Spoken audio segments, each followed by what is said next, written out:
नमस्कार। आज हम बात करेंगे एक बहुत ही जानी पहचानी सी मानवीय प्रवृत्ति के बारे में, नकली आत्मविश्वास। हाँ, वो मास्क जो हम सब कभी न कभी शायद डर या असुरक्षा छिपाने के लिए पहन लेते हैं। बिल्कुल। और इसे समझने के लिए हम एक बहुत गहरे स्रोत को देखेंगे, भगवत गीता अध्याय 1 श्लोक 7, कुरुक्षेत्र का मैदान, जी जहाँ दुर्योधन अपने गुरु द्रोणाचार्य से बात कर रहा है। हाँ, वो कहता है अस्माकं तु विशिष्टा ये तान् निबोध द्विजोत्तम नायाका मम सैन्यस्य संज्ञार्थम तान् ब्रवीमीते। मतलब, हे द्विजोत्तम, मेरी सेना में जो विशेष योद्धा हैं उन्हें भी जान लीजिए। मैं आपको अपनी सेना के नायकों के नाम बता रहा हूँ। अब सोचने वाली बात यह है कि द्रोणाचार्य तो गुरु हैं, सेनापति हैं कौरवों के। हाँ, उन्हें तो सब पता ही होगा अपनी सेना के बारे में। फिर दुर्योधन उन्हें ये लिस्ट क्यों सुना रहा है? मतलब क्या जरूरत थी? यही तो मनोविज्ञान का पहलू है। ये सिर्फ जानकारी देना नहीं लगता। तो क्या है इसके पीछे? कोई छिपा हुआ डर? बहुत हद तक ऐसा लगता है कि दुर्योधन अंदर से डरा हुआ है। वो पांडवों की सेना, उनकी एकता और कृष्ण का साथ, अर्जुन जैसा योद्धा, ये सब देखकर शायद वो हिल गया था। बिल्कुल। और यहीं पर मनोविज्ञान की एक धारणा आती है जिसे ओवर कंपेंसेशन कहते हैं। Over compensation? अच्छा, ये क्या होता है? ये मन का एक तरीका है अपनी असुरक्षा या कमी के एहसास से बचने का। जब अंदर डर लगता है ना, हाँ, तो व्यक्ति बाहर से मतलब कुछ ज्यादा ही ताकत दिखाता है, बढ़ा चढ़ाकर, ताकि वो अंदर वाला डर दब जाए या शायद दूसरों को भी लगे कि ये बहुत शक्तिशाली है। हाँ, दोनों बातें, खुद को यकीन दिलाना और दूसरों पर प्रभाव डालना। हाँ।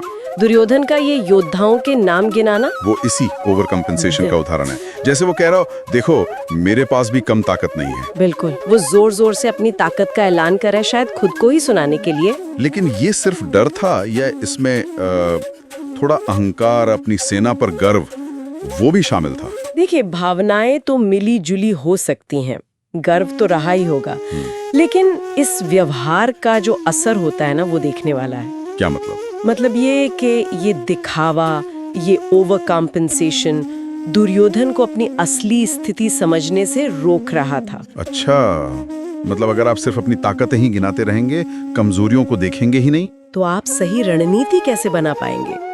ये सिर्फ डर छिपाना नहीं रह जाता, ये सच्चाई से आंखें मूंद लेना बन जाता है। ये बात तो आज भी उतनी ही लागू होती है। सोचिए, जैसे किसी मीटिंग में हाँ, जो सबसे ज्यादा बोलता है, सबसे कॉन्फिडेंट दिखता है, जरूरी नहीं कि वही सबसे सक्षम हो सकता है वो अपनी घबराहट छिपा रहा हो। बिल्कुल सही। और सोशल मीडिया, वो तो इसका सबसे बड़ा मंच है आजकल। हाँ, वो परफेक्ट तस्वीरें, हर समय खुश दिखना, सिर्फ सफलताएं दिखाना। ये अक्सर अंदर की किसी चिंता, किसी खालीपन को ढकने का एक तरीका हो सकता है।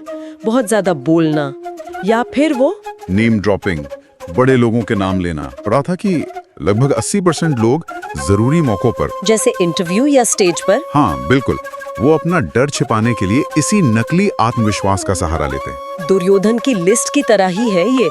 हम भी अपनी उपलब्धियों की, अपनी ताकतों की लिस्ट बनाते हैं दूसरों को इम्प्रेस करने के लिए।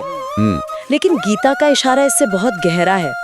गीता कहती है कि ये जो नकली आत्मविश्वास है, ये बाहरी दिखावा, ये टिकाऊ नहीं है, अस्थाई है। हाँ, कहा भी है फेक कॉन्फिडेंस टेम्पररी है, पर रियल एक्सेप्टेंस परमानेंट है। रियल एक्सेप्टेंस मतलब खुद को स्वीकार करना। जी, अपनी कमियों को, अपने डर को भी स्वीकार करना।